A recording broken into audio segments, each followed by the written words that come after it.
10 manières de l'exciter au téléphone. Bonjour à toutes, c'est Fabrice Julien, coach auteur, expert en séduction depuis 2010 et dans cette vidéo, je vais vous donner 10 manières de l'exciter au téléphone.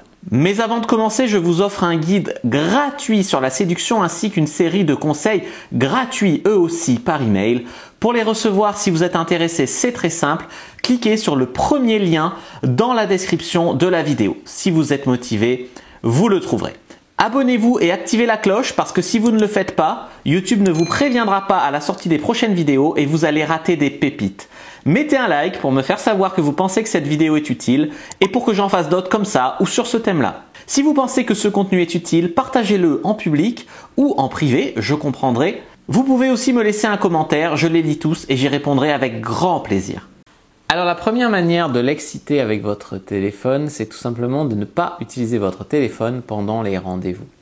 Je vois trop de femmes qui arrivent en date, notamment la jeune génération des 18-25, qui arrivent en date, à rendez-vous, puis qui s'envergognent, elles boivent un verre avec un mec et elles sortent, elles envoient des textos, elles sont là, enfin, les stories, machin.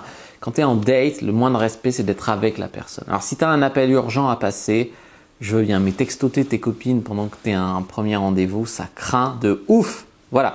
Donc, ne pas poser le téléphone sur la table en mode machin, ne pas, voilà. Si tu as un coup de fil à passer, comme j'ai dit, ok, passe-le. Mais sinon, ne pas avoir toujours le téléphone sorti pendant les rendez-vous.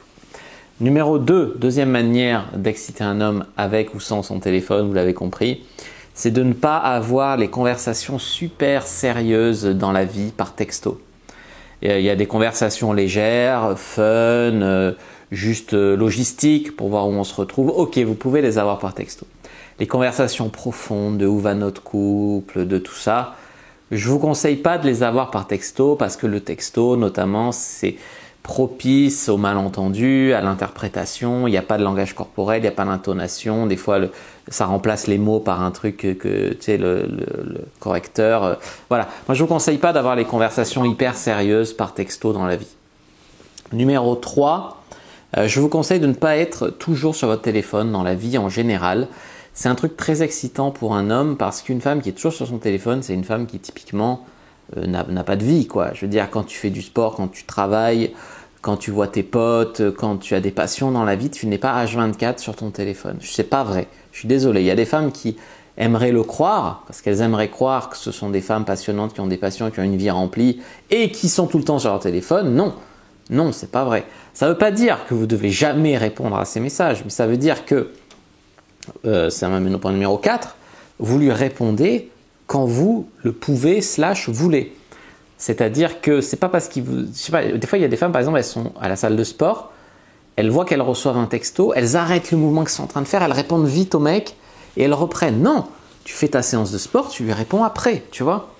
Déjà, vous lui devez pas, il a le droit de vous attendre 1 heure votre réponse. Effectivement, vous n'allez pas répondre 2 jours plus tard comme si de rien n'était. Rien ne justifie qu'on réponde 2 jours plus tard, sauf si tu as été dans la forêt, perdu dans la forêt pendant 48 heures. Mais rien ne justifie qu'un mec, tu lui répondes 48 heures après. Mais 1 heure ou 2, il peut attendre. Donc, vous avez une vie occupée, vous répondez quand vous avez fini ce que vous étiez en train de faire. C'est normal. Et au contraire, le fait d'attendre, le mec, ça lui fait comprendre qu'il a une femme accomplie en face de lui. Voilà, pas une kikou qui est H24 sur son téléphone. En 5, être capable d'appeler au téléphone. J'ai fait une vidéo, il me semble la semaine dernière, sur comment être forte pour charmer un homme au téléphone. Donc je vous invite à aller la voir. Ici, c'est d'être capable d'appeler. Parce qu'il y a beaucoup de femmes qui envoient des textos et c'est bien. Mais entendre la voix et être capable d'appeler et avoir une voix charmante, charmeuse au téléphone, c'est également important. Donc moi, je vous conseille, les amis, d'être capable d'appeler au téléphone sans trembler, sans avoir peur. C'est normal d'être un peu stressé avant d'appeler quelqu'un au téléphone, mais il faut en être capable de faire bonne impression au téléphone. Point numéro 6, ayez la confiance d'envoyer le texto « Merci pour cette soirée, j'espère qu'on remet ça bientôt » quand vous avez apprécié un rendez-vous avec un homme. L'homme, il attend, il a fait la soirée, il vous a organisé une soirée, il vous a emmené au resto, boire un verre, j'en sais rien, au cinéma, ce que vous voulez. Peut-être que vous avez baisé comme toute la nuit comme des petites fous. Mais c'est à vous après d'envoyer un texto, j'ai passé une super soirée, on remet ça bientôt. Je suis désolé, il y a des femmes qui se cachent derrière, oui, machin. Non, si vous avez assez confiance en vous, que vous êtes une femme accomplie, confiante, qui a une bonne estime d'elle-même, vous savez remercier l'homme pour ce qu'il a fait, ce qu'il a organisé, vous savez dire que vous avez envie de le revoir, vous avez la confiance. Et du point de vue d'un homme, recevoir ça, j'ai passé une super soirée avec toi, on remet ça bientôt, c'est excitant, charmant, voilà, on peut le dire. En numéro 7, faites attention aux nudes quand vous êtes hors couple. Alors vous pouvez faire des photos pour exciter le mec, ça marche, je suis tout à fait d'accord. Sauf qu'envoyer des photos tout déballées, c'est à double tranchant. Parce que d'un côté, il aura tout vu avant même de vous voir. Donc oui, c'est excitant de recevoir des nudes, oui, c'est excitant d'envoyer des nudes.